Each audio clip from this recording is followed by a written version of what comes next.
Welcome to golden ratio profile. Fair value gap. Fair value గ్యాప్లో మనకి 2 types ఉంటాయి. Bullish fair value gap, bearish fair value gap. అసలు fair value gap అనేది ఎలా ఏర్పడుతుంది అంటే మనకి ఫస్ట్ క్యాండిల్ యొక్క హైకి అలానే థర్డ్ క్యాండిల్ యొక్క లోకి మధ్యలో ఒక గ్యాప్ అనేది ఏర్పడుతుంది. అంటే సెకండ్ క్యాండిల్ అనేది మంచి స్ట్రాంగ్ బుల్లిష్ క్యాండిల్ ఏర్పడుతుంది. అలానే బేరిష్ ఫెయిర్ వాల్యూ గ్యాప్ అంటే ఫస్ట్ క్యాండిల్ యొక్క లోకి అలానే థర్డ్ క్యాండిల్ యొక్క హైకి మధ్యలో మనకి ఒక గ్యాప్ అనేది క్రియేట్ అవుతుంది. దీన్ని మనం బేరిష్ ఫెయిర్ వాల్యూ గ్యాప్ అంటాం. ఎక్కడైతే మనకి గ్యాప్ అనేది క్రియేట్ అవుతుందో ఇక్కడ మనకి స్ట్రాంగ్ బయింగ్ లేదా స్ట్రాంగ్ సెల్లింగ్ జరిగింది. ఫర్దర్గా మార్కెట్ అనేది బేరిష్గా ఉండబోతుంది లేదా బుల్లిష్గా ఉండబోతుంది అనేది ఈ ఫెయిర్ వాల్యూ గ్యాప్ యొక్క main intention.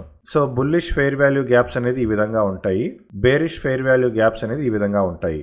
Golden ratio profile ఇండికేటర్లో మనకి ఫెయిర్ వాల్యూ గ్యాప్ అనేది ఈ విధంగా ఆటోమేటెడ్గా వస్తుంది. గోల్డెన్ రేషియో ప్రొఫైల్ ఇండికేటర్లో ఫెయిర్ వాల్యూ గ్యాప్ అనే ఆప్షన్ ఉంటుంది.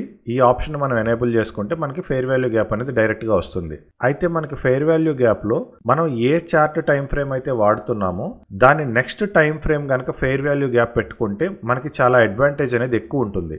అందుకే ఇక్కడ మనం ఫెయిర్ వాల్యూ గ్యాప్కి ఒక టైం ఫ్రేమ్ అనేది క్రియేట్ చేయడం జరిగింది. గోల్డెన్ రేషియో ప్రొఫైల్ని జనరల్గా 1 minute టైం ఫ్రేమ్లో యూస్ చేస్తాం కాబట్టి ఎఫ్ఈజీ యొక్క టైం ఫ్రేమ్ అనేది మనం ఎప్పుడు కూడా 3 minutesలో పెట్టుకుంటే మంచిది. సో మనకి నెక్స్ట్ టైం ఫ్రేమ్స్ అంటే 1 minute చార్ట్ యూస్ చేసేవాళ్ళు 3 minutes, 3 minutes చార్ట్ యూస్ చేసేవాళ్ళు 5 minutes, 5 minutes చార్ట్ యూస్ చేసేవాళ్ళు 15 minutes, 15 minutes చార్ట్ యూస్ చేసేవాళ్ళు 1 hour, 1 hour చార్ట్ యూస్ చేసేవాళ్ళు 4 hours. ఇవి మనకి నెక్స్ట్ టైం ఫ్రేమ్స్ అనేవి ఉంటాయి. మనం డిఫాల్ట్గా 1 minute వాడతాం కాబట్టి మన నెక్స్ట్ టైం ఫ్రేమ్ అనేది 3 minutes. Next most important concept ఏంటంటే ఇంప్లైడ్ ఫెయిర్ వాల్యూ గ్యాప్. ఈ ఇంప్లైడ్ ఫెయిర్ వాల్యూ గ్యాప్లో కూడా మనకి 2 types ఉంటాయి, bullish implied fair value gap, bearish implied fair value gap. So implied fair value gap అనేది ఎలా ఏర్పడుతుంది అంటే ఫస్ట్ క్యాండిల్కి విక్ ఉంటుంది, థర్డ్ క్యాండిల్కి విక్ ఉంటుంది, ఈ రెండింటి మధ్యలో మనకి సెకండ్ క్యాండిల్ అనేది ఉంటుంది. సో ఇక్కడ మనకి గ్యాప్ అనేది విక్స్ ద్వారా ఐడెంటిఫై చేస్తాము. ఎఫ్విజీలో ఏంటంటే మనకు అసలు విక్ కూడా ఉండదు, 2 విక్స్కి మధ్యలో ఉన్న గ్యాప్నే ఫెయిర్ వాల్యూ గ్యాప్ అంటాము. కానీ ఇంప్లైడ్ ఫెయిర్ వాల్యూ గ్యాప్ అంటే ఏంటంటే ఫస్ట్ క్యాండిల్కి థర్డ్ క్యాండిల్కి మధ్యలో విక్స్ ద్వారా గ్యాప్ అనేది ఏర్పడుతుంది. అంటే ఇక్కడ మనం విక్స్ని నెగ్లెక్ట్ చేస్తాము. సో అదేవిధంగా ఇది మనకి bearish implied fair value gap.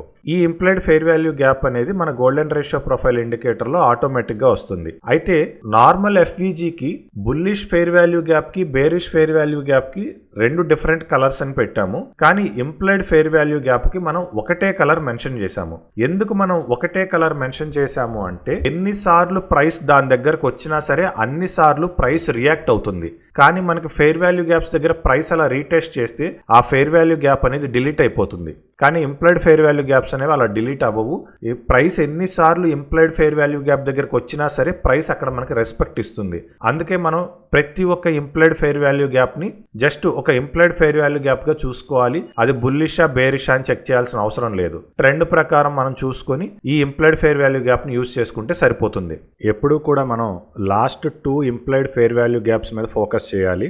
ఈ ఇంప్లైడ్ ఫెయిర్ వాల్యూ గ్యాప్ వల్ల మెయిన్ అడ్వాంటేజ్ ఏంటి అంటే ట్రెండ్ని బేస్ చేసుకుని మీరు ఇంప్లైడ్ ఫెయిర్ వాల్యూ గ్యాప్ దగ్గర ఎంట్రీస్ తీసుకోవచ్చు. స్టాప్ లాస్ హిట్ అయితే వెంటనే రివర్స్ ట్రేడ్ కూడా తీసుకోవచ్చు. అలానే బ్లైండ్గా తీసుకోకూడదు. ఖచ్చితంగా ట్రెండ్ని అబ్జర్వ్ చేసుకుని ట్రెండ్ని ఫాలో అవుతూ ట్రేడ్ ఎంటర్ అవ్వాలి. సో గోల్డెన్ రేషియో ప్రొఫైల్ ఇండికేటర్లో మనకి ఇంప్లైడ్ ఫెయిర్ వాల్యూ గ్యాప్ కూడా సపరేట్ టైం ఫ్రేమ్ అనేది మనం ఇచ్చాము. Fair value gap, implied fair value gap ఇలా మనం ఎన్ని స్ట్రాంగ్ పాయింట్స్ మాట్లాడుకున్నా సరే మనం ఎప్పుడూ మర్చిపోకూడని పాయింట్ ఏంటి అంటే ట్రెండ్.